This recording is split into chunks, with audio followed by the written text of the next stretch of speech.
Un testamento imposible la obligó a proponerle matrimonio al hombre que la despreciaba, el frío abogado de su abuelo. Su plan era simple, fingir durante un año para salvar el legado de su familia y luego desaparecer de su vida para siempre. Él aceptó el contrato, viéndola como una carga irresponsable que debía controlar.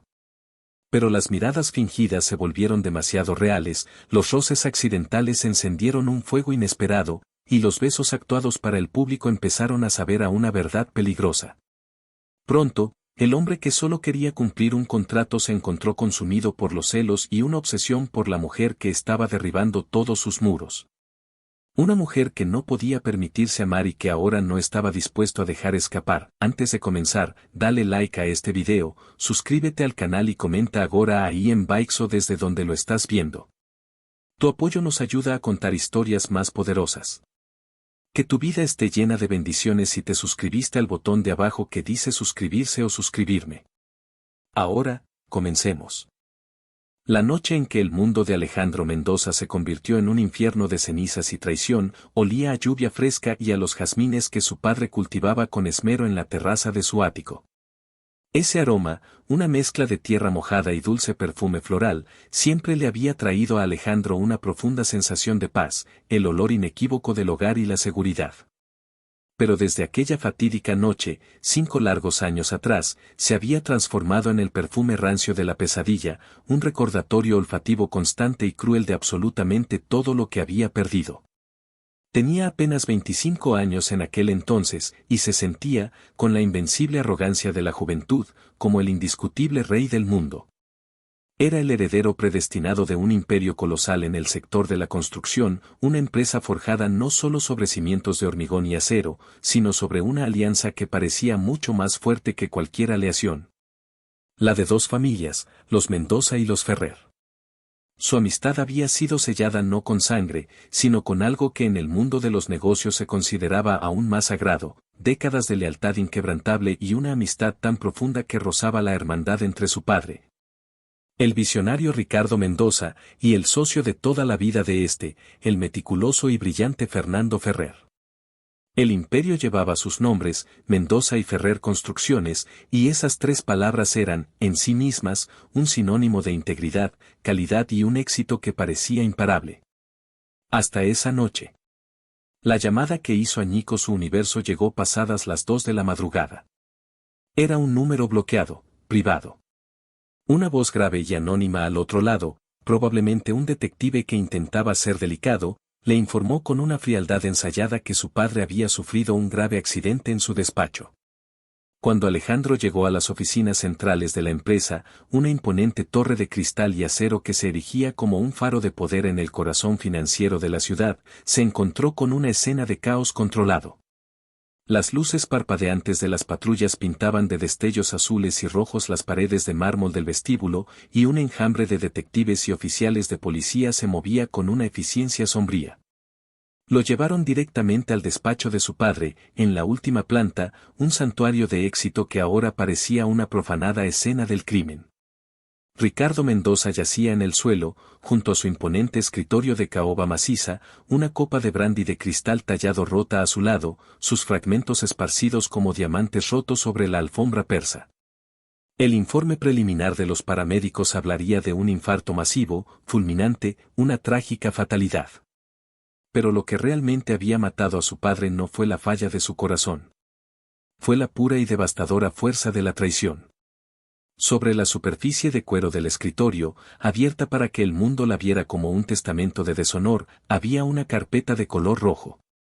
Y dentro, impresa en blanco y negro, estaba la prueba irrefutable de un desfalco monumental, un fraude financiero tan masivo y astuto que había dejado a la empresa, en cuestión de horas, al borde de una quiebra catastrófica. Cientos de millones de euros, meticulosamente desviados a una red de cuentas fantasma en paraísos fiscales. Y el arquitecto de todo aquel elaborado plan de saqueo, según los documentos firmados, los correos electrónicos incriminatorios y las transferencias bancarias rastreadas, era una sola persona, Fernando Ferrer. El mejor amigo de su padre, su hermano del alma, el hombre con el que había construido todo desde la nada. Pero la verdadera daga que se clavó hasta la empuñadura en el corazón roto de Alejandro esa noche fue la última firma, estampada en la última transferencia bancaria. Una autorización final que había permitido el vaciado de las cuentas principales de la empresa. La firma, elegante e inconfundible, pertenecía a Clara Ferrer. La hija de Fernando. La mujer que Alejandro creía conocer mejor que nadie. La amiga de su infancia, su compañera de travesuras. Y, en el santuario más secreto de su propio corazón, la mujer que había empezado a ocupar sus pensamientos de una manera que trascendía la simple amistad y se acercaba peligrosamente a algo mucho más profundo. Clara era, para Alejandro, una fuerza de la naturaleza. Era luz pura. Con sus ojos del color de la miel, capaces de reflejar tanto una inteligencia feroz como una calidez infinita, su risa fácil y contagiosa que parecía tener el poder de disipar las nubes más oscuras. Era la única persona en el mundo que podía desafiar la innata seriedad de Alejandro y hacerlo sonreír de verdad. Se había graduado con los más altos honores en finanzas de la universidad más prestigiosa y había empezado a trabajar en la empresa bajo la atenta tutela de su padre, un motivo de inmenso orgullo para ambas familias.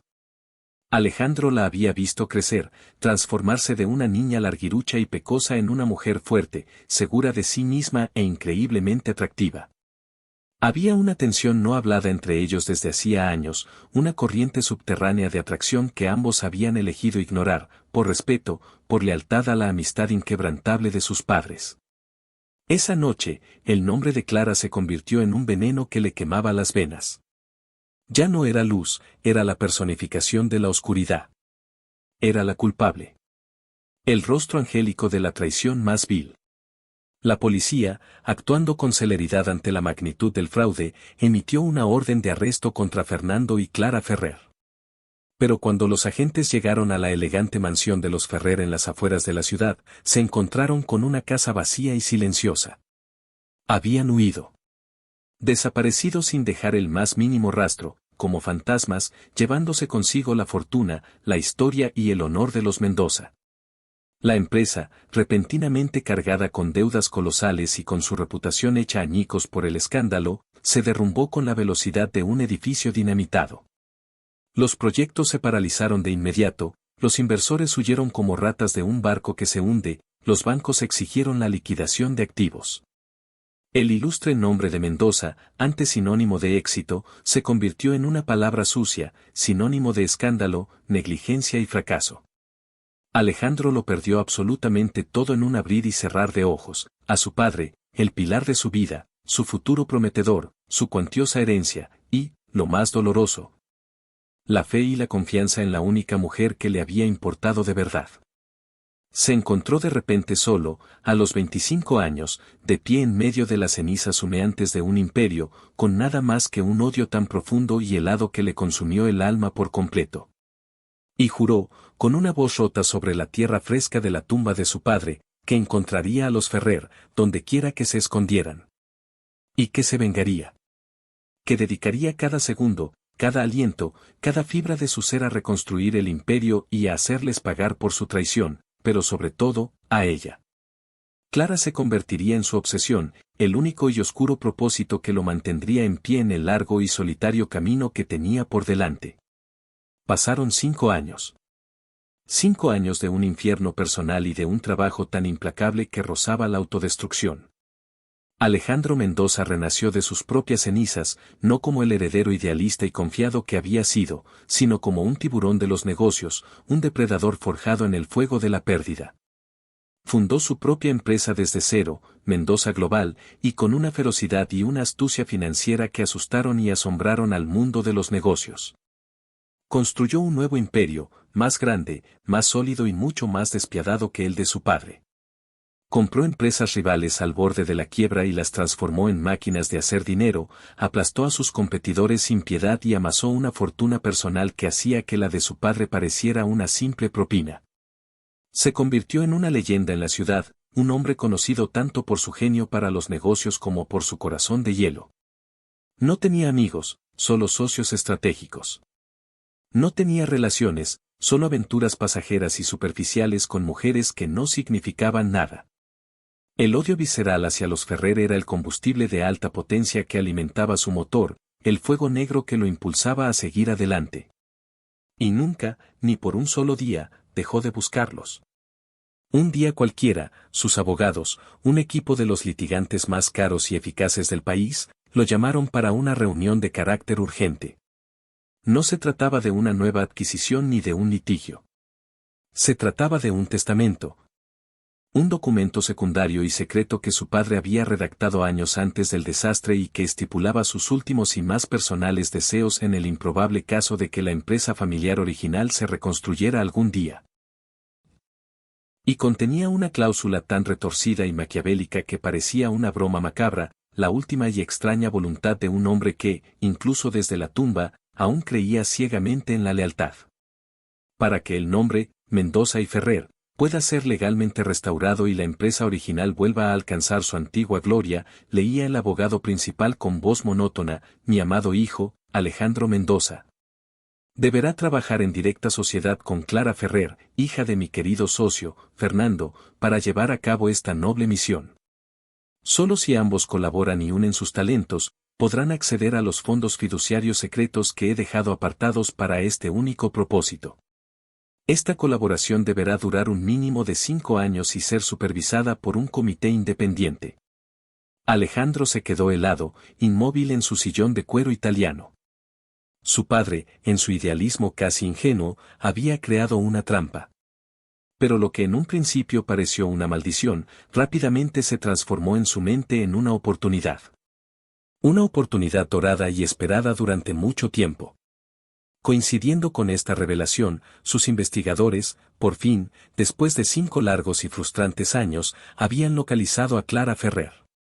Vivía bajo el nombre falso de Elena Soto en una pequeña y anónima ciudad costera del sur, trabajando como una simple contable en una modesta empresa de importación.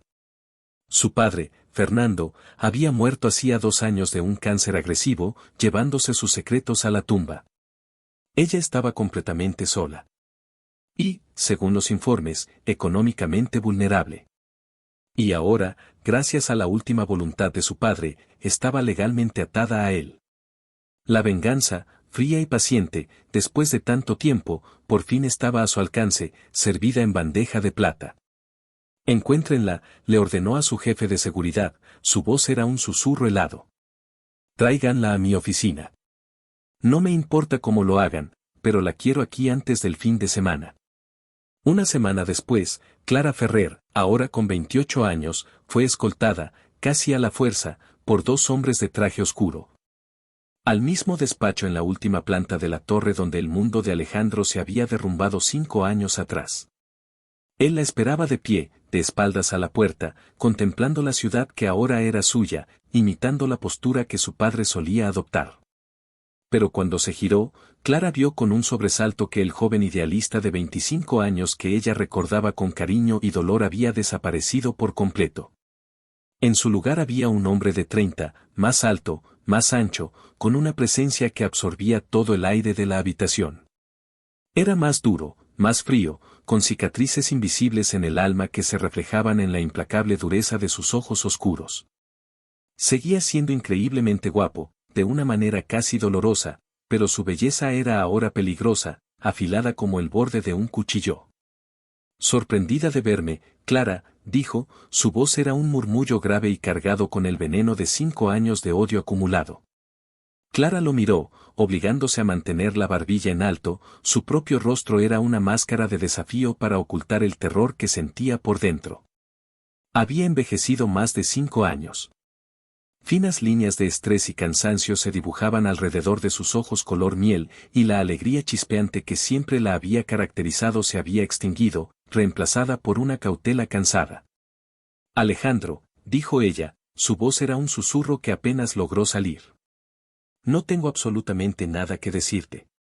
Oh, yo creo que sí, replicó él, acercándose a ella con la deliberada lentitud de un depredador que acorrala a su presa. Tenemos muchas cosas de las que hablar. Tenemos que hablar de un testamento, de una curiosa oportunidad de negocio, y de una traición imperdonable. Yo no traicioné a nadie, Alejandro. Y te juro por lo que más quieras que mi padre tampoco. Ahórrate las patéticas mentiras. La evidencia era, y sigue siendo, abrumadora. Pero no estoy aquí para reabrir el pasado. Estoy aquí para hablar del futuro. Un futuro que, gracias a la última y extraña voluntad de mi padre, ahora vamos a tener que compartir. Le explicó, con un placer cruel, la cláusula del testamento. Vio cómo el poco color que quedaba en el rostro de Clara desaparecía por completo, vio cómo el pánico puro se reflejaba en sus ojos. Es una completa locura. No puedo hacer eso. Jamás trabajaré contigo. Me temo que no tienes elección, dijo él, saboreando su poder. Mi padre fue muy listo. El fideicomiso que dejó es sustancial, la única manera de que puedas sobrevivir sin pasar el resto de tu vida mirando por encima del hombro. Y, lo que es más importante para ti, supongo, la única manera de intentar limpiar el sucio nombre de tu padre. Porque esa es la oferta que te pongo sobre la mesa. Trabaja para mí, ayúdame a reconstruir el nombre de Mendoza y Ferrer, y tal vez, solo tal vez, consideraré no destrozar el legado y la memoria de tu padre tan completamente que nadie en este país recuerde que alguna vez existió. Era un chantaje de una crueldad exquisita, una oferta de salvación envuelta en la más clara de las amenazas. ¿Y si acepto? ¿Cuáles son las condiciones?, preguntó ella, su orgullo luchando una batalla perdida contra la desesperación. Si aceptas, te convertirás, a todos los efectos, en mi empleada. Trabajarás aquí, en esta misma torre, bajo mi estricta y directa supervisión. Harás lo que yo te diga, en el momento en que yo te lo diga. Y cada día, vendrás a trabajar sabiendo que estoy aquí, en esa oficina, observando cada uno de tus movimientos, esperando pacientemente a que cometas el más mínimo error. Y cada día, vivirás con la asfixiante culpa de lo que le hiciste a mi padre. Esa será tu penitencia. Y esa será mi dulce venganza. Clara lo miró, la desesperación finalmente ganando la batalla. No tenía dinero, ni reputación, ni a nadie en el mundo. Limpiar el nombre de su padre, era la única y última cosa por la que le quedaba luchar. Acepto, dijo, su voz era apenas un hilo de sonido, pero cargada con el peso del acero de una rendición forzada. Una sonrisa fría, satisfecha y desprovista de cualquier alegría curvó los labios de Alejandro. Sabía que tomarías la decisión correcta. Bienvenida de nuevo a la empresa, Clara. O, debería decir, bienvenida a tu infierno personal. El primer día de Clara en Mendoza Global fue una lección magistral de humillación calculada.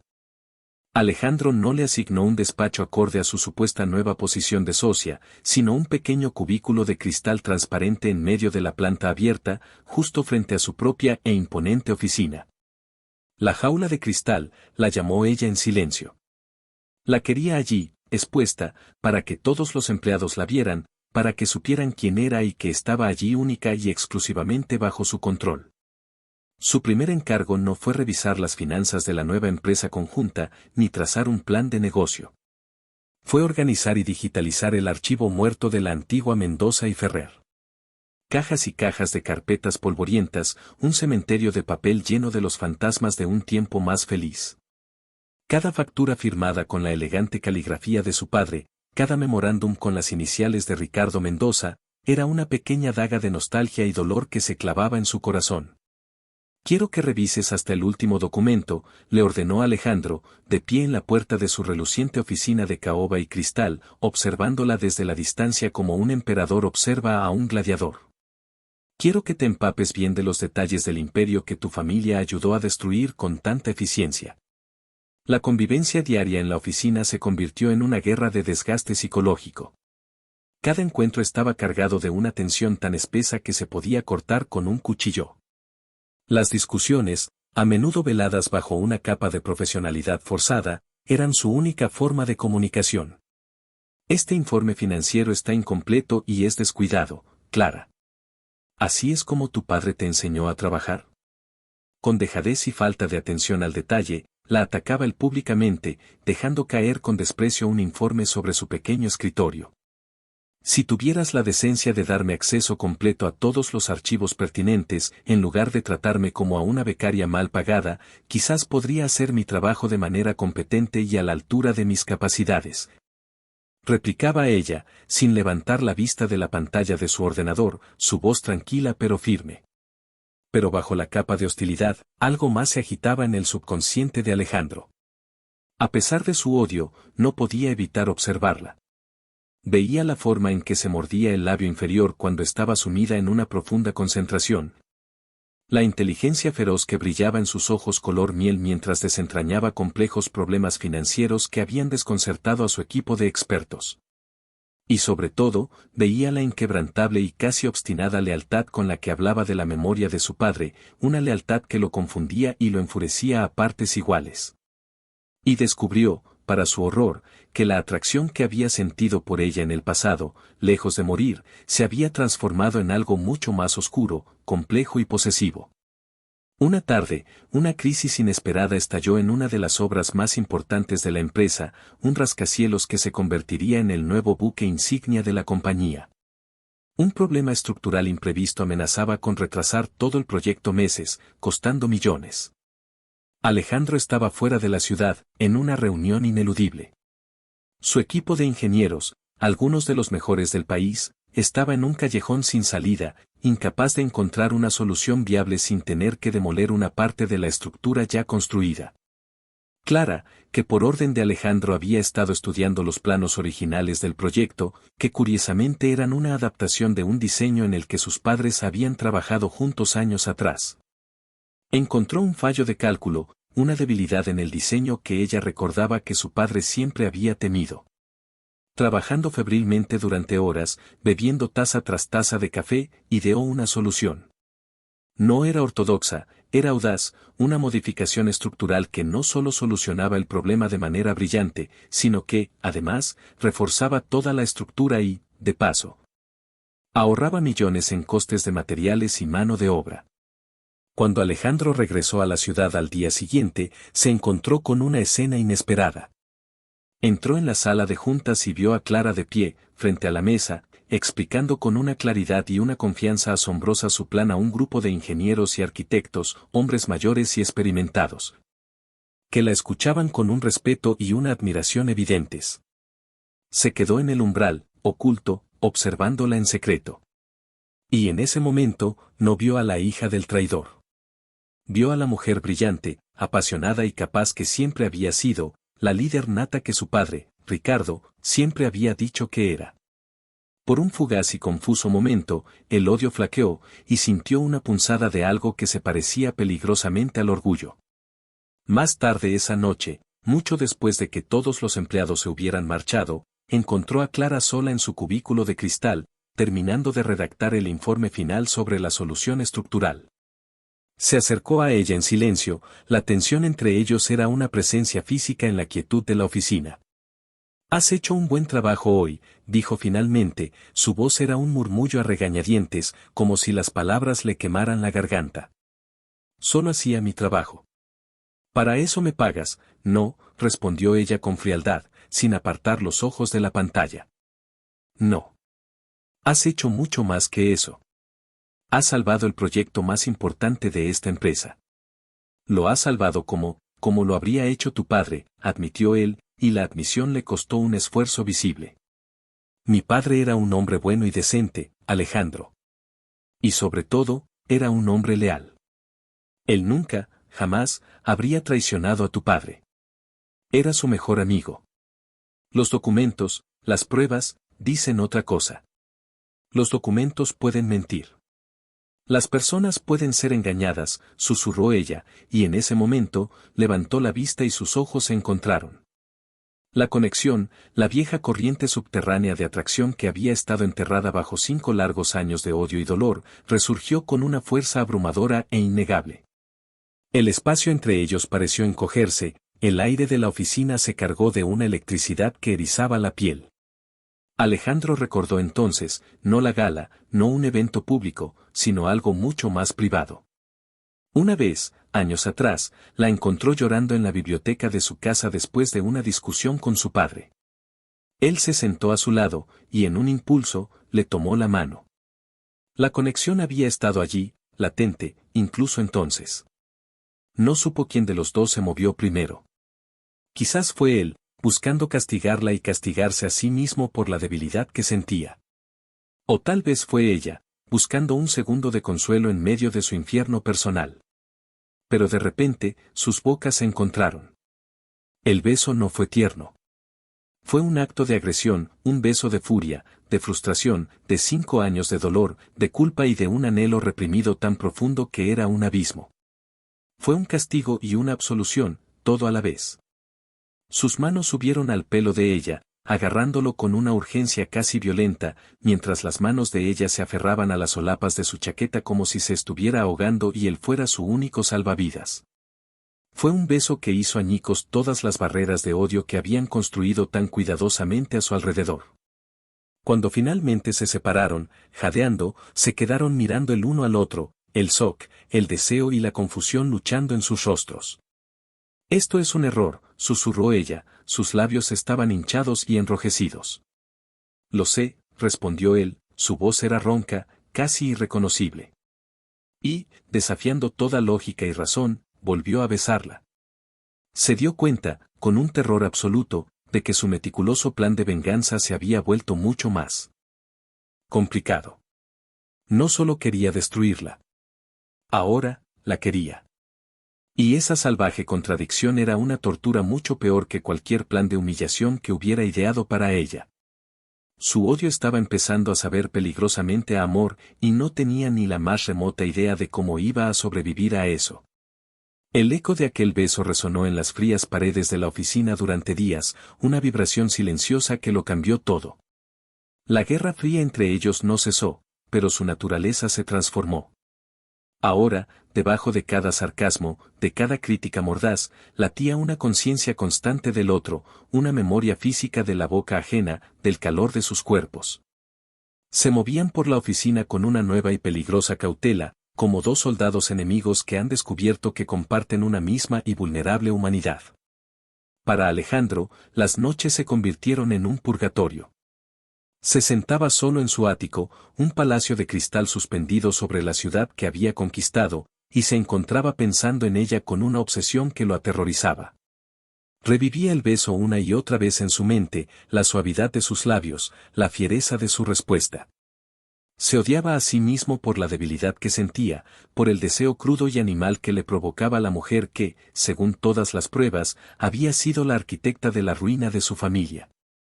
Pero el deseo era un veneno adictivo, un fuego lento que se negaba a extinguirse. Se encontró buscando excusas para mantenerla cerca. A veces, la llamaba con el pretexto de una emergencia laboral a altas horas de la noche, solo para escuchar el sonido de su voz somnolienta al otro lado de la línea, una voz despojada de su armadura de desafío. Clara, por su parte, luchaba una batalla interna aún más feroz. Había besado al hombre que la humillaba a diario, que creía lo peor de ella y de su padre. Y lo peor de todo es que le había gustado, había respondido con una pasión que la avergonzaba. Su propio cuerpo la había traicionado. Se sentía sucia, confundida, perdida. ¿Cómo podía sentirse atraída de una forma tan visceral por su propio verdugo? Era una especie de síndrome de Estocolmo corporativo, una reacción retorcida a la presión y el estrés. Se aferró al trabajo como a un salvavidas, sumergiéndose en los planos y las hojas de cálculo para no tener que pensar, para no tener que sentir. Y fue en el trabajo donde, paradójicamente, encontraron un terreno común. Empezaron a trabajar juntos, codo con codo, en el desarrollo de la Torre Fénix. En las largas noches en la sala de juntas, rodeados de maquetas y proyecciones financieras, la dinámica entre ellos se suavizó. Descubrieron, para su sorpresa, que sus mentes trabajaban en una extraña y perfecta sincronía. La audacia y la visión creativa de Clara, su enfoque en la sostenibilidad y el diseño centrado en el ser humano, complementaban a la perfección la mente analítica, estratégica y despiadadamente pragmática de Alejandro. Formaban, a su pesar, un equipo formidable. Deberíamos invertir en materiales sostenibles de última generación. No es solo marketing, es el futuro de la construcción, argumentaba Clara en una reunión, extendiendo unos planos sobre la mesa. El coste inicial de esos materiales es un 20% más alto. El retorno de la inversión es demasiado lento. Los accionistas no lo aprobarán. No es viable, replicaba Alejandro al instante, con su habitual enfoque en los números. A largo plazo, en menos de 10 años, nos ahorrará costes energéticos y de mantenimiento, y nos dará una ventaja competitiva incalculable en un mercado cada vez más concienciado con el medio ambiente. Es una inversión en nuestra reputación, no un simple gasto. Tu padre y el mío siempre pensaron en el futuro, Alejandro, no solo en los beneficios del próximo trimestre fiscal. Construían para dejar un legado. Su argumento, apelando con astucia a la memoria y el orgullo de sus padres, lo desarmó. Y en el fondo, él sabía que ella tenía razón. El proyecto que surgió de su forzada colaboración, la Torre Fénix, un rascacielos ecológico, autosuficiente y de un diseño vanguardista que rompía con todos los esquemas, se convirtió en el símbolo de su compleja y contradictoria relación. Fue un proyecto nacido literalmente de las cenizas de su pasado, una colaboración forzada que empezó a cosechar un éxito y un reconocimiento inesperados en el sector. La tensión entre ellos era tan palpable que todos en la oficina podían sentirla. Los empleados se movían a su alrededor con cautela, como si temieran quedar atrapados en el campo magnético que generaban. Su asistente personal, una mujer mayor y leal a los Mendoza desde hacía décadas, llamada Isabel, observaba sus interacciones con una mezcla de curiosidad y profunda preocupación. Señor Mendoza, le dijo un día con una valentía que solo los años de servicio podían darle. La señorita Ferrer es excepcionalmente buena en su trabajo. La empresa no había tenido este impulso creativo desde que su padre y el señor Ferrer trabajaban juntos. Lo sé, Isabel. Es brillante, respondió Alejandro sin levantar la vista de unos documentos, su voz era tensa. También sé que es una serpiente venenosa. No lo olvide. Pero cada día que pasaba, cada reunión en la que ella lo desafiaba con argumentos impecables, cada problema que ella resolvía con una elegancia y una inteligencia que lo dejaban sin palabras, le resultaba más difícil creerse sus propias convicciones. Vio a Clara lidiar con contratistas corruptos con una firmeza que intimidaba, negociar con sindicatos difíciles con una diplomacia sorprendente, siempre con una integridad y un compromiso con la calidad que eran innegables. La mujer que él veía día a día no encajaba, ni remotamente, con la imagen de la traidora codiciosa y sin escrúpulos que había construido en su mente durante 5 largos años. Y esa disonancia lo estaba volviendo loco. Justo cuando Alejandro empezaba a ser asaltado por las primeras y tímidas dudas sobre su sagrada verdad, un nuevo personaje entró en escena, amenazando con desequilibrar por completo su precario mundo. Diego Serrano, un antiguo amigo y compañero de la Universidad de Clara, ahora un arquitecto de renombre de una firma competidora. Diego, un hombre atractivo, carismático y seguro de sí mismo, había estado enamorado de Clara durante años. La ruptura de su compromiso anterior y su misteriosa desaparición lo habían dejado desconsolado. Al verla de nuevo en el círculo profesional, brillante y más hermosa que nunca, decidió que el destino le estaba dando una segunda oportunidad. Empezó a invitarla a comer con el pretexto de hablar de negocios y colaboraciones, le enviaba flores a la oficina, orquídeas exóticas que competían con las sencillas margaritas que a Clara le gustaban. Es solo networking, Alejandro. Pura estrategia de negocio, le decía Clara, viendo la nube de tormenta que se formaba en el rostro de él cada vez que el nombre de Diego salía a relucir. Necesitamos mantener buenas y cordiales relaciones con la competencia, saber qué están haciendo. Yo no mantengo buenas relaciones con mi competencia, Clara. Yo la aplasto. La compro y la desmantelo, replicaba él, su tono era peligrosamente bajo y posesivo. Los celos de Alejandro eran un fuego lento y corrosivo que empezó a arder sin control. Una noche, tras un evento del sector, los vio a través de la cristalera de un bar de moda. Clara y Diego estaban riendo juntos, sus cabezas muy juntas sobre la mesa. Se quedó observándolos desde su coche, aparcado en la penumbra al otro lado de la calle, sintiéndose como un acosador, odiándose a sí mismo por la rabia irracional y primitiva que sentía al ver a otro hombre hacerla reír de esa manera. Esa noche, la esperó en el portal del edificio donde ella ahora vivía. El fideicomiso de su padre le había proporcionado un apartamento elegante, pero modesto para los estándares de Alejandro. ¿Te has divertido?, le preguntó cuando ella se bajó de un taxi, su voz era un látigo de hielo en la quietud de la noche. Ella se sobresaltó al verlo. ¿Disculpa? ¿Qué haces aquí? Te he preguntado si te has divertido. Con tu amigo, el arquitecto. Parecíais muy íntimos. No te atrevas a hablarme así, Alejandro. No tienes ningún derecho a interrogarme sobre mi vida personal, y mucho menos a espiarme. Tengo todo el derecho del mundo. Eres la cara pública de mi empresa, la socia de Mendoza y Ferrer. No quiero que mis empleados ni mis competidores te vean flirteando abiertamente con el enemigo. No estaba flirteando. Estábamos hablando de trabajo. Y para tu información, aunque lo estuviera, no sería asunto tuyo. Nuestro retorcido acuerdo se limita a las 4 paredes de la oficina. No eres mi dueño, ni mi marido de verdad. Tal vez me gustaría serlo, rugió él, y el grito gutural pareció sorprenderlo tanto a él como a ella. En 2 zancadas, cerró la distancia entre ellos, acorralándola contra la fría pared de ladrillo del edificio. Su cuerpo imponente aprisionó el de ella. Su rostro estaba a centímetros del suyo, sus ojos oscuros ardían con una mezcla de furia, desesperación y un deseo incontrolable. Tal vez me estoy volviendo completamente loco, susurró, su voz ahora ronca y desesperada, perdiendo toda su fuerza. Tal vez cada vez que te veo con él, imagino sus manos sobre tu piel y quiero matar a alguien. Tal vez la idea de que salgas de mi vista y no saber dónde estás o con quién, me aterra de una forma que no había sentido en mi vida. Dime qué me estás haciendo, Clara. ¿Qué clase de brujería es esta? Ella lo miró, y en sus ojos ya no vio a su verdugo, sino a un hombre atormentado, un hombre tan perdido y confundido como ella. No te estoy haciendo nada que tú no quieras, Alejandro, susurró ella. Simplemente te estoy haciendo sentir. Y eso te aterroriza. Sí, admitió él, su frente ahora apoyada en la de ella, sus cuerpos presionados uno contra el otro. Me aterroriza.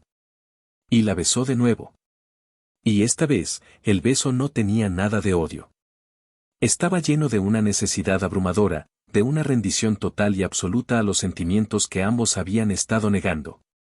El beso los llevó, casi a ciegas, hasta el interior del portal y luego hasta el sofá del apartamento de Clara, en un torbellino de ropa arrancada, suspiros contenidos y piel contra piel. Hicieron el amor con la desesperación de 2 enemigos que encuentran un armisticio momentáneo en el único lugar prohibido y seguro que les queda, los brazos del otro. Después, mientras yacían en la oscuridad, rodeados por el silencio de la ciudad dormida, Clara sintió con una certeza absoluta que el odio que había albergado durante 5 largos años se había desvanecido por completo. Y en su lugar, había dejado un amor aterrador, complicado y profundo por el hombre que había sido su atormentador. Pero su frágil y recién descubierta paz estaba a punto de hacerse añicos de la forma más brutal.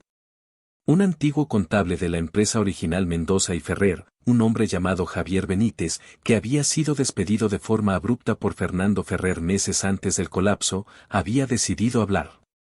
Había huido del país por miedo, pero ahora, enfermo de cáncer en fase terminal y con la conciencia carcomiéndole, había contactado a un periodista de investigación de un prestigioso diario. Les dijo que tenía una historia que contar, una historia sobre lo que realmente sucedió la noche en que Ricardo Mendoza murió. Tenía pruebas, dijo. Pruebas que exonerarían por completo a los Ferrer y que expondrían al verdadero y único culpable, una verdad tan impactante y tan cercana a Alejandro que sacudiría los cimientos de su reconstruida vida. La historia estaba a punto de estallar, y la verdad, lejos de liberarlos, amenazaba con destruirlos de una manera que ni su odio ni su recién descubierto amor habían podido lograr. La mañana siguiente a su noche juntos, el apartamento de Clara estaba impregnado de una atmósfera nueva, íntima y extraña. Era una mezcla confusa de la profunda conexión física que habían compartido y el pánico abrumador que traía consigo la luz del día. Se despertaron enredados en las sábanas del sofá, y por un breve y maravilloso momento, antes de que el peso de su compleja realidad se derrumbara sobre ellos, Clara se sintió, por primera vez en 5 años, genuinamente en paz. Alejandro aún dormía a su lado, y su rostro, normalmente una máscara de control férreo y seriedad, estaba relajado, casi vulnerable. Parecía más joven, más cercano al chico un poco arrogante pero de buen corazón que ella había conocido años atrás, antes de que la tragedia los envenenara a ambos. Una punzada de ternura tan intensa que casi dolía la atravesó. Se permitió el lujo de acariciarle el pelo, apartando un mechón de su frente. Pero entonces, él abrió los ojos. Y la miró. Y la intimidad del momento se hizo añicos. Vio una procesión de emociones cruzar su rostro en una rápida sucesión, primero, la confusión, luego el recuerdo, y finalmente, un arrepentimiento casi palpable y una distancia inmediata que volvió a su mirada como una persiana de acero que se baja de golpe. «Me tengo que ir», dijo, sentándose bruscamente, apartándose de ella como si su contacto quemara. No era lo que Clara esperaba. No hubo palabras de ternura, ni un beso de buenos días, solo la cruda y fría retirada. El silencio en el coche de camino a la oficina fue más tenso y doloroso que nunca. El acto físico no había resuelto nada, solo había complicado infinitamente las cosas, abriendo una puerta que ahora ambos parecían querer cerrar de golpe. Ahora, cada vez que sus miradas se cruzaban a través de la oficina, el recuerdo explícito de sus cuerpos juntos, de la desnudez de sus almas en la oscuridad, flotaba entre ellos. Una presencia fantasmal y excitante que hacía casi imposible concentrarse en el trabajo. Ese mismo día, la noticia estalló. No a través de los canales oficiales ni de comunicados de prensa. Explotó como una filtración calculada, un artículo de investigación publicado en la portada de un influyente periódico digital, conocido por su periodismo agresivo. El titular era una auténtica bomba, diseñado para causar el máximo impacto: el caso Mendoza y Ferrer reabierto, testigo clave rompe el silencio. ¿Fueron los Ferrer las víctimas, y no los verdugos? El artículo, extenso y detallado, citaba a un excontable de la empresa, Javier Benítez, quien, desde un lugar no revelado, afirmaba tener pruebas concluyentes de que Fernando Ferrer no solo era inocente, sino que había descubierto el desfalco y estaba a punto de denunciarlo la misma noche en que Ricardo Mendoza murió. Según Benítez, el verdadero culpable no era Fernando, sino un tercero, alguien con un poder y un acceso ilimitados dentro del círculo más íntimo de los Mendoza. El artículo terminaba con la jugosa promesa de una entrevista exclusiva en video con Benítez que se publicaría en los próximos días. La Torre Mendoza Global se convirtió instantáneamente en un manicomio. Los teléfonos de la centralita no paraban de sonar con llamadas de periodistas, inversores y socios comerciales. Una horda de reporteros y cámaras acampó en la entrada del edificio, convirtiendo el acceso en una pesadilla. Alejandro se encerró en su oficina como una fiera herida, su rostro era una máscara de furia incrédula. «Es una mentira. Un montaje», le gritó a su equipo de abogados y a su jefa de relaciones públicas. Un intento desesperado y patético de los Ferrer para limpiar su nombre. «Están pagando a este hombre para que mienta. Y quiero que lo encuentren y lo demanden por difamación hasta que no le quede ni el aire que respira». Pero Clara, al leer el artículo en su cubículo, sintió una sacudida eléctrica, un rayo de esperanza tan intenso y repentino que casi la derriba. Benítez. Javier Benítez. Recordaba perfectamente a Benítez. Un hombre bajito, nervioso y extremadamente meticuloso, al que su padre respetaba profundamente por su honestidad. Recordaba la confusión y la tristeza de su padre cuando tuvo que despedirlo repentinamente, meses antes del colapso, por un supuesto error contable que nunca tuvo sentido. En ese momento, ella era joven y no cuestionó la decisión de su padre. Ahora, las piezas empezaron a encajar de una forma nueva y aterradora en su mente. Corrió a la oficina de Alejandro, ignorando a su secretaria, que intentaba detenerla. «¿Has leído el artículo completo?», le preguntó, su voz temblaba de una mezcla de esperanza y miedo. Él la fulminó con la mirada desde detrás de su enorme escritorio. «Claro que lo he leído. Y si tienes algo que ver con esta farsa mediática, te juro por la tumba de mi padre, Clara. No tengo absolutamente nada que ver con esto. Ni siquiera sabía que Benítez estaba vivo. Pero, Alejandro, ¿no lo ves? ¿Y si es verdad? ¿Y si Benítez está diciendo la verdad?». Esto podría probar finalmente la inocencia de mi padre. Tu padre huyó del país como un cobarde. Las personas inocentes no huyen, replicó él, su voz era un trueno que resonaba en la habitación. Huyó porque tenía miedo. Porque todas las malditas pruebas apuntaban directamente a él. Y tal vez alguien se las tendió, tal vez fue víctima de una trampa perfecta. ¿Nunca has pensado en esa posibilidad? Sal de mi oficina, Clara. Ahora mismo. No quiero volver a oír esas estupideces. Ocúpate de lo que te pago por hacer. Controla los daños. Quiero que redactes un comunicado de prensa negando categóricamente todo lo que dice ese artículo. Ahora. Pero Clara no se movió. Se quedó de pie, mirándolo, y en ese momento, debajo de toda la rabia y el poder, vio algo que nunca antes había visto con tanta claridad, a un niño asustado. Un niño aterrorizado de que la narrativa que había construido meticulosamente durante 5 años, la historia de la traición que había definido su vida adulta y alimentado su insaciable sed de venganza, pudiera ser completamente falsa. Porque si era falsa, ¿en qué se convertía él? Si no era el hijo vengador, ¿quién era Alejandro Mendoza? El trabajo en la oficina se volvió una auténtica tortura.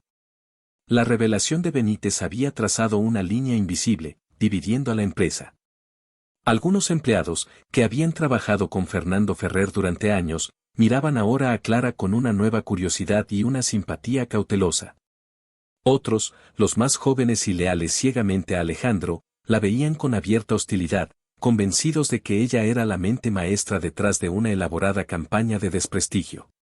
La única persona que parecía mantenerse serenamente neutral era Isabel, la asistente ejecutiva de Alejandro, una mujer que lo había visto todo. Un día, Isabel se acercó al cubículo de cristal de Clara con una taza de té de manzanilla. Le he puesto un poco de miel.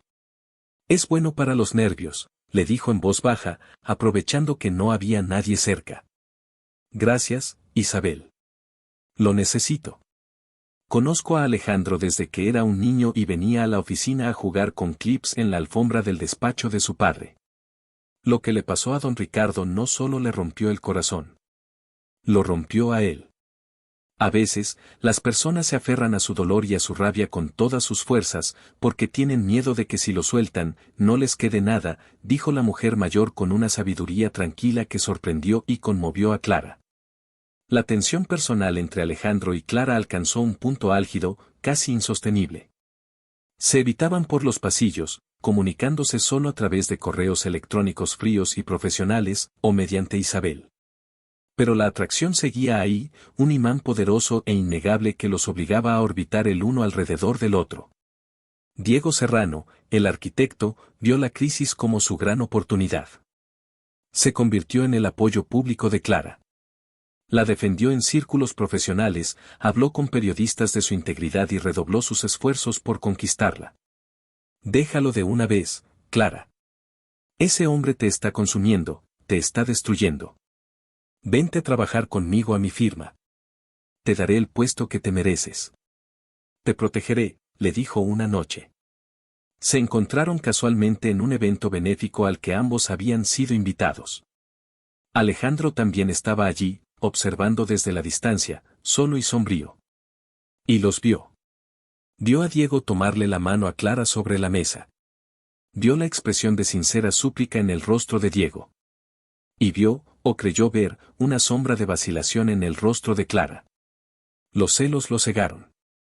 Atravesó el salón lleno de gente como una exhalación, agarró a Clara bruscamente del brazo y la sacó de allí, ignorando las miradas de asombro y los murmullos de los presentes. Suéltame, me haces daño. ¿Qué demonios te pasa?, gritó Clara una vez que estuvieron en el frío aparcamiento subterráneo del hotel. Y me pasa que no puedo soportar ver a ese gusano arrastrándose a tu alrededor, suplicándote, y que tú se lo permitas, rugió él, empujándola sin suavidad contra la puerta de su coche.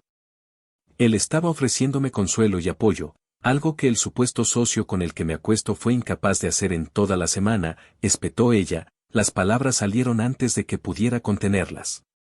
La palabra acuesto flotó en el aire viciado del garaje, una admisión cruda y dolorosa de su situación indefinida. La expresión de Alejandro cambió, la furia dio paso a algo parecido al dolor. Así que eso es todo lo que soy para ti, alguien con quien te acuestas, dijo él, su voz bajó de repente, cargada de una vulnerabilidad que la sorprendió. No lo sé. No sé qué demonios somos, Alejandro. Somos un absoluto y completo desastre. Sí, dijo él, su voz era un susurro roto. Lo somos. Se quedaron mirando en la penumbra, la rabia disipándose y dejando solo una verdad cruda y dolorosa. Estaban irrevocablemente y caóticamente unidos, para bien o para mal. No quiero que lo veas más. Te lo prohíbo, dijo él, su voz era un murmullo posesivo y autoritario. ¿Me lo prohíbes? No puedes prohibirme nada. Sí que puedo. Y la besó de nuevo, un beso desesperado en medio de la fría noche, un intento de reclamarla, de marcar su territorio, de borrar la presencia y el consuelo de cualquier otro hombre. Eres mía, Clara, susurró contra sus labios, su aliento mezclándose con el de ella. Aunque me odies por ello, eres mía. Mientras tanto, la casa de Javier Benítez se intensificaba. Alejandro, a pesar de sus furiosas negativas públicas, había puesto en secreto a su propio y mejor equipo de investigadores a buscar al contable. Si Benítez mentía, quería las pruebas para destruirlo públicamente y sin piedad. Si decía la verdad, se negaba a contemplar esa aterradora posibilidad. Fue el periodista de investigación quien encontró a Benítez primero. Se escondía, bajo un nombre falso, en un pequeño y tranquilo pueblo pesquero en la costa de Portugal. La entrevista exclusiva se grabó en video. La cadena de noticias la promocionó durante 2 días, creando una expectación nacional. La noche de la emisión, el país entero pareció detenerse. Alejandro vio la entrevista solo, en su ático. Clara la vio sola, en su apartamento. Benítez apareció en pantalla. Era un hombre visiblemente demacrado y enfermo, pero sus ojos brillaban con la determinación de quien ya no tiene nada que perder. Y entonces, con una calma metódica, presentó los documentos. Eran copias de los originales que había salvado antes de huir, correos electrónicos encriptados, registros de llamadas telefónicas y, lo más importante, los libros de contabilidad paralelos. Demostraban, sin lugar a dudas, que Fernando Ferrer había descubierto la malversación y había confrontado a la persona responsable la misma tarde en que Ricardo Mendoza murió. El culpable no era él. Era alguien con acceso total a las finanzas, alguien de la más absoluta confianza de Ricardo, alguien que podía manipular las transferencias para incriminar a Fernando con una facilidad pasmosa. La descripción encajaba con varias personas del círculo más íntimo de la empresa, pero Benítez soltó el último nombre, la pieza final y devastadora del rompecabezas. La persona que estaba con Ricardo en su despacho esa noche, la persona con la que discutió acaloradamente, la persona que, al verse descubierta, le provocó tal estrés y tal disgusto que le causó el infarto. No fue Fernando Ferrer. Fue su propio cuñado. El marido de su hermana. El que dirigía la división de proyectos internacionales. Fue Eduardo Mendoza, el tío de Alejandro. El hermano de su propia madre, un hombre callado, discreto y aparentemente leal que siempre había vivido a la sombra del carismático Ricardo, y que había gestionado una división menor de la empresa. La noticia cayó sobre Alejandro como una avalancha de hielo y fuego. Se negó a creerlo. No podía ser. Eduardo, su tío. El hombre que lo había abrazado con fuerza en el funeral de su padre. El hombre que ahora se sentaba en el consejo de administración de su nueva empresa. Pero las pruebas que presentó el periodista en los minutos siguientes, cotejadas en tiempo real por su propio equipo de abogados, que lo llamaban frenéticamente, eran irrefutables. Las transferencias, analizadas de nuevo con los datos que Benítez proporcionaba, llevaban la huella digital inconfundible de las cuentas offshore de Eduardo. La traición definitiva no había venido de sus socios. Había venido de su propia sangre. Alejandro sintió que el suelo de su lujoso ático desaparecía bajo sus pies. Todo su mundo, todo su sistema de creencias, cada gramo de odio que lo había impulsado durante 5 años, se derrumbó en un instante. Los 5 años de venganza, de crueldad hacia Clara, de humillaciones, todo se había basado en una mentira. Pero no una mentira de los Ferrer. Una mentira urdida por su propia y podrida familia. Poseído por una urgencia que no entendía, salió de su oficina y condujo él mismo, a toda velocidad, hasta el apartamento de Clara. La encontró en el salón, con una maleta medio hecha a sus pies. Desde su última y dolorosa pelea, había tomado una decisión. No podía seguir así. Tenía que irse. Clara, no te vayas, por favor, le dijo, su voz era irreconocible, estaba rota, era la voz de un hombre destrozado. Ya es demasiado tarde, Alejandro. Ya no puedo más. Nos estamos destruyendo el uno al otro. No. Por favor. Tienes que escucharme. Lo que viste en la televisión, todo era verdad. La traición, la mentira. Y se lo contó todo. Le habló de Eduardo, de las pruebas irrefutables, de la traición de su propia familia. Vio cómo la incredulidad en el rostro de Clara se transformaba lentamente en shock, y luego en una abrumadora ola de vindicación y de un dolor profundo y antiguo por todo lo que habían perdido. Mi padre, susurró ella, y las lágrimas que había contenido durante 5 años empezaron a correr libremente por su rostro. Mi pobre padre. Murió solo, en un país extraño, con su nombre manchado, creyendo que todo el mundo lo odiaba por algo que no hizo. Alejandro dio un paso adelante, y luego otro, hasta que estuvo frente a ella. Y entonces, se arrodilló. El gran, el poderoso, el orgulloso Alejandro Mendoza, se puso de rodillas en el suelo del modesto apartamento de Clara, y le tomó las manos. Lo siento, sollozó, y fueron las primeras lágrimas que derramaba desde la noche de la muerte de su padre. Lo siento tanto, Clara. Por mi ceguera, por mi arrogancia, por mi odio, por cada palabra cruel, por cada segundo de infierno que te he hecho pasar. Te he culpado, te he humillado, y tú estabas diciendo la verdad todo el tiempo. Te pido perdón, aunque sé con toda mi alma que no lo merezco. La imagen de él, el hombre que la había aterrorizado y humillado, completamente roto y de rodillas ante ella, fue la visión más devastadora y, extrañamente, sanadora que Clara había presenciado jamás. En ese momento, vio más allá de su propio dolor y pudo ver el de él, un dolor tan profundo y arraigado que casi lo había destruido por dentro. Sabía que su historia estaba lejos de terminar. Limpiar oficialmente el nombre de su padre y enfrentarse a la serpiente de Eduardo sería una batalla monumental. Pero por primera vez en 5 años, sabía que no la libraría sola. Levántate, Alejandro, dijo ella, su voz era suave pero firme, una orden tranquila. Él levantó la vista, sus ojos oscuros, normalmente tan duros, estaban llenos de una vulnerabilidad que lo desnudaba por completo. Ella tiró suavemente de sus manos para que se pusiera de pie. Y una vez que estuvo frente a ella, lo abrazó con todas sus fuerzas. Te perdono, susurró en su oído. Pero vamos a necesitar mucho más que mi perdón para poder superar esto. Vamos a necesitar empezar a confiar el uno en el otro, de verdad. Y en ese abrazo, en medio de las ruinas de sus familias y de sus propias vidas, encontraron el único cimiento sólido que les quedaba, el amor improbable, resiliente y caótico que había florecido en el árido campo de batalla de su odio. La verdad, al final, no los había destruido. Los había liberado para empezar la verdadera lucha, la más importante, juntos. La revelación de la traición de Eduardo actuó como un terremoto de categoría máxima, dejando tras de sí un paisaje de desolación emocional.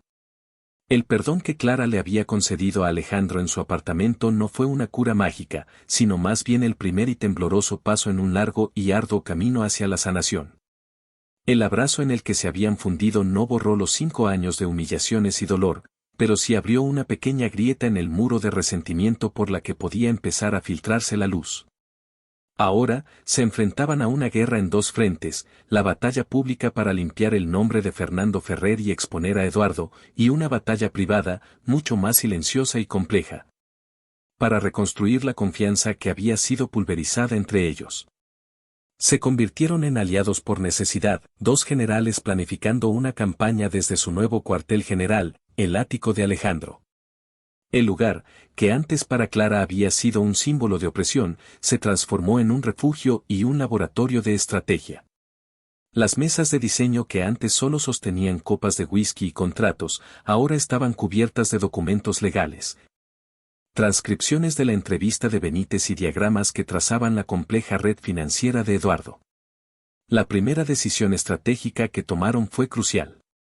No irían a la policía de inmediato. Eduardo era una serpiente escurridiza y, sobre todo, un miembro de la familia. Un escándalo público podría dañar irreparablemente la reputación de Mendoza Global, la empresa que Alejandro había construido con su sudor y sus noches sin dormir. Necesitaban pruebas más sólidas, pruebas que no solo demostraran el fraude, sino que también lo vincularan directamente con la muerte de Ricardo Mendoza. Benítez nos ha dado el mapa, pero nosotros tenemos que encontrar el tesoro enterrado, dijo Alejandro una noche, mientras ambos observaban la maraña de empresas fantasma y cuentas numeradas que Eduardo había utilizado. Y para eso, necesito que trabajes conmigo, Clara. No como mi empleada subyugada, sino como mi socia. De igual a igual. Necesito tu mente, tu conocimiento de cómo trabajaba tu padre. Clara aceptó, no sin un nudo de aprensión en el estómago. Trabajar con él ahora, en esta nueva dinámica de igualdad, era infinitamente más peligroso que cuando lo odiaba. El odio era un escudo simple y eficaz. El amor, la confianza, eran vulnerabilidades. Su relación se redefinió en las largas horas de trabajo. Las discusiones ya no eran sobre su pasado, sino sobre estrategias legales y financieras. Y en ese terreno, Clara brilló. Demostró tener un instinto para las finanzas tan agudo como el de Alejandro, combinado con una ética y una atención al detalle que eran el puro legado de su padre. Estamos enfocando esto mal, dijo ella una tarde, después de 3 días sin apenas dormir, señalando una transferencia particularmente grande a una empresa en las Islas Caimán. No seguimos el dinero. Seguimos el ego de Eduardo. Él nunca ha sido tan listo. Siempre ha necesitado que otros le validen, le admiren. ¿Quién en su círculo se ha enriquecido de repente justo después de la muerte de tu padre? La pregunta de Clara fue una revelación para Alejandro. Abrió una nueva línea de investigación, no centrada en los números, sino en las personas. Su equipo de investigadores privados comenzó a analizar el círculo íntimo de Eduardo, sus amigos, sus asesores, buscando cambios de estilo de vida, adquisiciones repentinas, cualquier señal de riqueza inesperada. Mientras tanto, la vida fuera del trabajo era un campo minado emocional. Decidieron, por el bien de la misión, que Clara siguiera viviendo en su propio apartamento, pero la mayoría de las noches terminaban trabajando tan tarde que ella se quedaba en una de las habitaciones de invitados del ático. Dormir bajo el mismo techo, sabiendo que estaban a solo un pasillo de distancia, era una tortura. La tensión sexual entre ellos, lejos de disiparse, se había intensificado. Ahora, despojada del veneno del odio, era un deseo puro y crudo que ambos intentaban ignorar. Deberías ir a casa, es tarde, le decía él, su voz era ronca, evitando su mirada. No me iré hasta que encontremos lo que buscamos, respondía ella, igualmente terca, igualmente consciente de la electricidad que crepitaba entre ellos. Una noche, agotados, pidieron comida china y comieron sentados en el suelo de la sala de juntas, usando una caja de archivos como mesa. Fue el primer momento de normalidad real que compartieron. Y en esa normalidad, la conversación derivó hacia lo personal. ¿Por qué nunca te casaste?, le preguntó Clara de repente. Alejandro pareció sorprendido por la pregunta. Estaba casado, respondió en voz baja, mirando la ciudad a través del ventanal. Con mi venganza. No dejaba espacio para nadie más. ¿Y ahora? Él se giró para mirarla, y la intensidad de sus ojos oscuros la dejó sin aliento. Ahora la venganza ya no parece tan importante. La línea entre lo profesional y lo personal se cruzó de forma explosiva durante un viaje de negocios a Zúrich. Necesitaban hablar con un banquero suizo que, según los archivos de Benítez, había ayudado a Eduardo a montar su entramado financiero. El viaje se organizó a toda prisa. Y, debido a una conferencia internacional en la ciudad, el único hotel con habitaciones disponibles solo tenía una suite libre. La suite presidencial. Dormiré en el sofá, dijo Alejandro inmediatamente, cuando el recepcionista les informó de la situación. Pero la suite solo tenía un dormitorio. Una cama inmensa y única.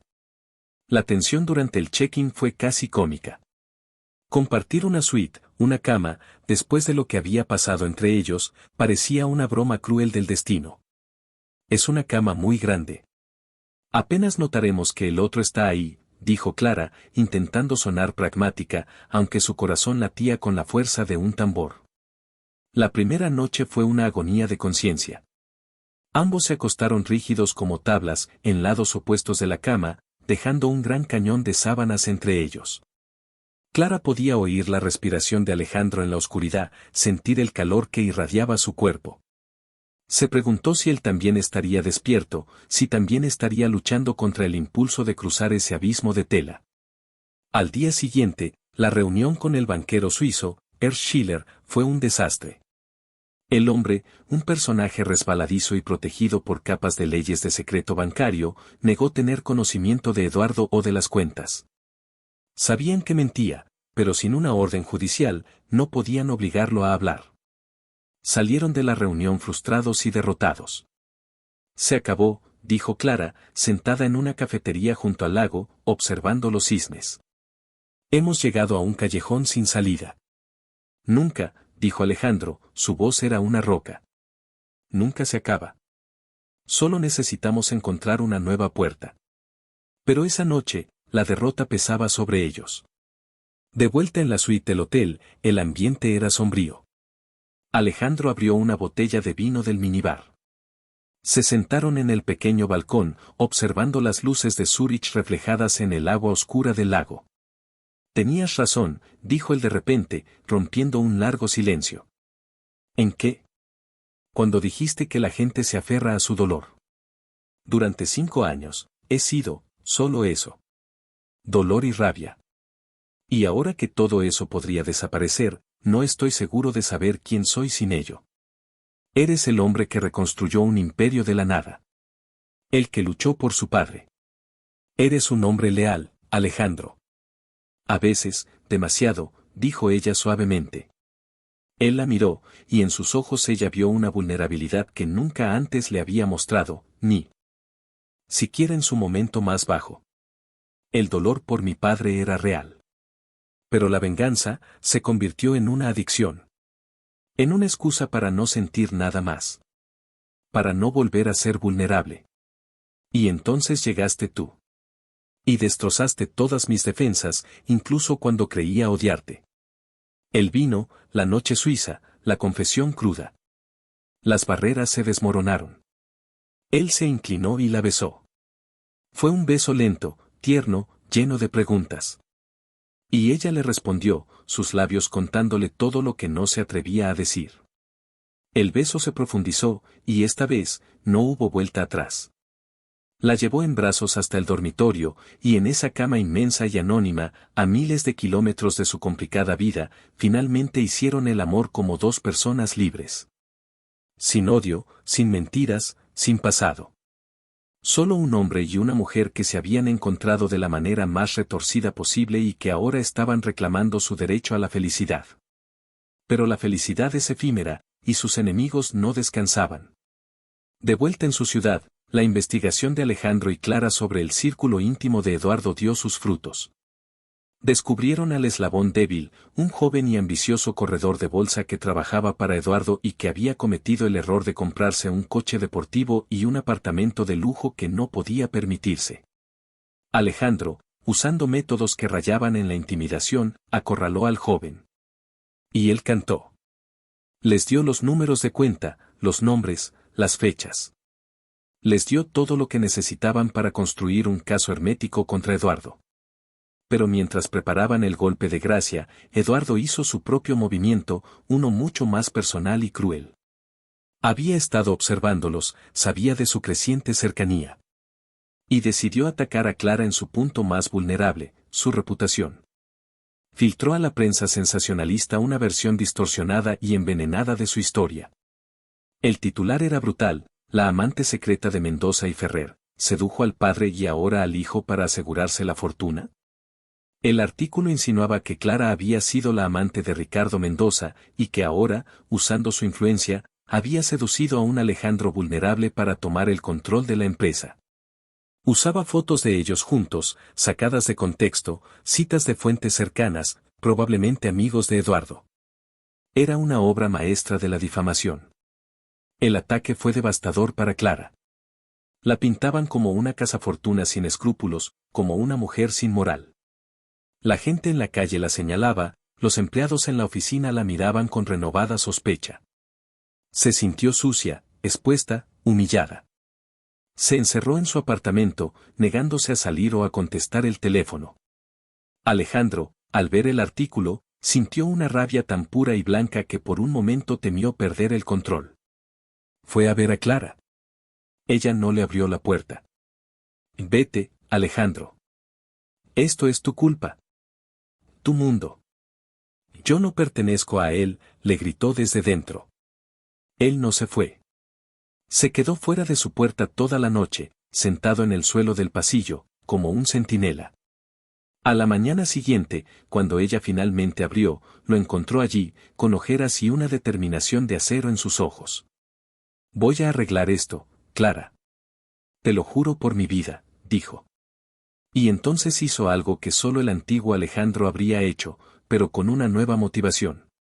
Convocó a la Junta Directiva de Mendoza Global a una reunión de emergencia.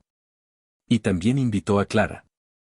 Frente a una docena de los hombres y mujeres más poderosos de la ciudad, y con Eduardo sentado en la mesa, sonriendo con suficiencia, Alejandro comenzó a hablar. Damas y caballeros, los he reunido hoy para aclarar algunos rumores y para anunciar una importante reestructuración en la cúpula de esta empresa, dijo con calma. Primero, con una precisión quirúrgica y con pruebas irrefutables, expuso el fraude de Eduardo, proyectando en la pantalla las cuentas, las transferencias, los testimonios. Vio cómo la cara de Eduardo se descomponía, cómo sus aliados en la junta se apartaban de él como de un apestado. La seguridad entró y escoltó a un Eduardo humillado fuera de la sala. Pero Alejandro no había terminado. Y ahora, la segunda parte de mi anuncio, continuó, su voz se suavizó. Se giró hacia Clara, que lo observaba, atónita. Durante las últimas semanas, los tabloides han disfrutado difamando a la señorita Ferrer. La han llamado cazafortunas, la han acusado de usar la seducción para ganar poder. Tienen razón en una cosa. El poder de esta mujer es inmenso. Ha salvado nuestro proyecto más importante, ha desenmascarado a un traidor y ha demostrado una integridad que ninguno de nosotros en esta sala posee. Los tabloides se preguntan cuál es su verdadera relación conmigo. Tomó la mano de Clara, atrayéndola para que se pusiera de pie a su lado. Permítanme aclararlo. La señorita Clara Ferrer no es mi amante. Ni mi empleada. Es mi socia, mi igual, y la mujer con la que pienso pasar el resto de mi vida. La declaración pública, tan audaz y definitiva, silenció la sala. Era más que una defensa. Era una proclamación. Después de la reunión, en el ascensor que bajaba, se quedaron en silencio por un momento. Gracias, dijo finalmente Clara, su voz temblaba. No lo hice solo por ti, respondió él, girándose para mirarla. Lo hice por mí. Porque la idea de vivir un solo día más sin que el mundo sepa que eres mía es insoportable. Y en el espacio cerrado y metálico del ascensor, con las luces de la ciudad pasando a toda velocidad por el cristal, se besaron, un beso de victoria. De liberación y de un amor que finalmente podía existir a la luz del día. La destitución y el arresto de Eduardo Mendoza sacudieron los cimientos del mundo empresarial y social de la ciudad. El escándalo fue mayúsculo, pero la forma en que Alejandro manejó la crisis, con una honestidad brutal y una transparencia inesperada, acabó por reforzar la confianza en su liderazgo. Se convirtió en el hombre que no solo había construido un imperio, sino que había tenido el coraje de limpiarlo desde dentro. El nombre de Fernando Ferrer fue oficialmente exonerado. Se celebró un homenaje póstumo, donde tanto Alejandro como Clara hablaron, no de negocios, sino del hombre, del amigo, del padre. Fue un acto de sanación pública, un cierre para una herida que había permanecido abierta durante demasiado tiempo. Pero la verdadera sanación tuvo lugar en privado. Liberados del peso de la venganza y de las mentiras, Alejandro y Clara comenzaron a construir una vida juntos. Compraron una casa, no una mansión ostentosa en la ciudad, sino una hermosa y antigua finca en el campo, con un pequeño viñedo, un lugar donde podían respirar y estar lejos de las presiones de su mundo. Era allí donde podían ser simplemente ellos mismos. Descubrieron que amaban las mismas cosas sencillas, caminar por el campo con sus perros, leer junto al fuego en las noches de invierno, cocinar juntos. Alejandro resultó ser un cocinero sorprendentemente bueno, una faceta de sí mismo que ni él conocía. Supongo que la precisión de un hombre de negocios se puede aplicar a una receta, bromeaba. Su pasión, lejos de disminuir con la domesticidad, se hizo más profunda y juguetona. ¿Sabes qué iría bien con este vino?, le susurraba él al oído mientras cataban una nueva cosecha de su viñedo. Desnudarte lentamente aquí mismo, sobre esta mesa de roble, y hacerte el amor hasta que el sol salga. Tendrías que atraparme primero, señor Mendoza, respondía ella, escapándose con una risa hacia los viñedos, iniciando una persecución bajo la luz de la luna. Decidieron casarse un año después. La boda fue una celebración de la vida y del amor, celebrada en su propia finca, rodeados de viñedos y de la gente que realmente les importaba. Isabel, la fiel asistente de Alejandro, fue la dama de honor. Diego Serrano, el arquitecto, fue uno de los invitados. Se había convertido en un buen amigo y colaborador de la empresa, y había aceptado su derrota amorosa con una elegancia que le honraba. Pero justo cuando pensaban que su vida finalmente había encontrado un equilibrio perfecto, una última sombra del pasado amenazó con oscurecer su futuro. Recibieron una carta de la prisión. Era de Eduardo. Estaba enfermo, una enfermedad terminal que lo consumía rápidamente. Y pedía ver a Alejandro. Una última vez. No vayas, le suplicó Clara. No te debe nada. Solo quiere herirte una vez más. Tengo que ir, respondió Alejandro. Si no lo hago, siempre me preguntaré. Necesito cerrar este capítulo para siempre. La visita a la prisión fue una experiencia sombría. Eduardo estaba irreconocible, un hombre consumido por la enfermedad y el remordimiento. Nunca quise que tu padre muriera, Ale, le confesó con voz débil. Lo juro. Lo presioné, sí. Quería que me diera el control de la empresa, creía que era mi derecho. Discutimos. Y su corazón, simplemente se detuvo. El pánico me hizo hacer el resto. Incriminar a Fernando fue un acto de cobardía desesperada. He vivido con ese fantasma cada día. Y la culpa es un veneno peor que esta enfermedad. Perdóname. Alejandro lo escuchó en silencio, y en lugar del odio que esperaba sentir, solo sintió una inmensa y vacía tristeza. Por su tío, por su padre, por todos los años perdidos. Te perdono, tío. Que encuentres la paz, dijo, y se marchó, dejando atrás la última pieza de su pasado oscuro. Unos meses después de aquella visita, la vida les dio el regalo que consolidaría su futuro. Clara estaba embarazada. La noticia llenó su hogar de una alegría que eclipsó cualquier sombra restante. Alejandro se convirtió en el padre más protector y cariñoso que se pudiera imaginar. Le leía al vientre de Clara cada noche, convencido de que su hijo nacería siendo un experto en contratos de fusión y adquisición. Vas a aburrir a nuestro bebé antes de que nazca, se reía Clara. Tonterías. Estoy educando al futuro CEO. O a la futura CEO. De hecho, preferiría una niña. Dicen que son mucho más listas. Sería tan inteligente como tú y tan despiadada como yo. Dominaríamos el mundo. El nacimiento de su hijo, al que llamaron Ricardo Fernando, en honor a los dos hombres cuya amistad había forjado su destino, fue el momento más feliz de sus vidas. Era un niño sano, con los ojos oscuros y serios de Alejandro y la sonrisa luminosa de Clara. Era la prueba viviente de que del mayor de los dolores podía nacer la mayor de las alegrías. La familia creció. Después de Ricardo Fernando, llegó una niña, a la que llamaron Victoria, que significa victoria. Porque eso es lo que había sido su amor, una victoria contra todo pronóstico. Se convirtieron en la familia que nunca creyeron que podrían ser, una familia forjada no en la sangre y la tradición, sino en el perdón, la confianza y una segunda oportunidad. Una tarde, muchos años después, Alejandro observaba a Clara jugar en el jardín con sus hijos adolescentes, ahora llenos de vida y de sueños propios. La luz dorada del atardecer se filtraba entre las hojas de los viñedos, iluminando su rostro, un rostro que el tiempo había suavizado con líneas de risa y felicidad. Él se acercó a ella y la abrazó por la espalda, apoyando su barbilla en su hombro, inhalando su aroma familiar a tierra y a flores. Había pasado tanto tiempo desde que el jazmín le recordaba a la traición. Ahora, solo le olía a ella. A hogar. Me humilló creyendo que lo había traicionado. Pero al descubrir la verdad, me rogó de rodillas que lo perdonara. Y yo lo hice. Lo perdoné no porque fuera débil, sino porque vi al hombre devastado bajo la armadura. La historia de Alejandro y Clara es un poderoso recordatorio de que la verdad puede ser dolorosa, pero también es la única que puede liberarnos. Su viaje de la venganza al perdón demuestra que el amor verdadero no es la ausencia de conflictos, sino la valentía de enfrentarlos y sanar juntos. A veces, las segundas oportunidades no son para recuperar lo que perdimos, sino para convertirnos, a través del dolor y el arrepentimiento, en la persona que siempre debimos ser, y si te gustó, inscríbete en el canal.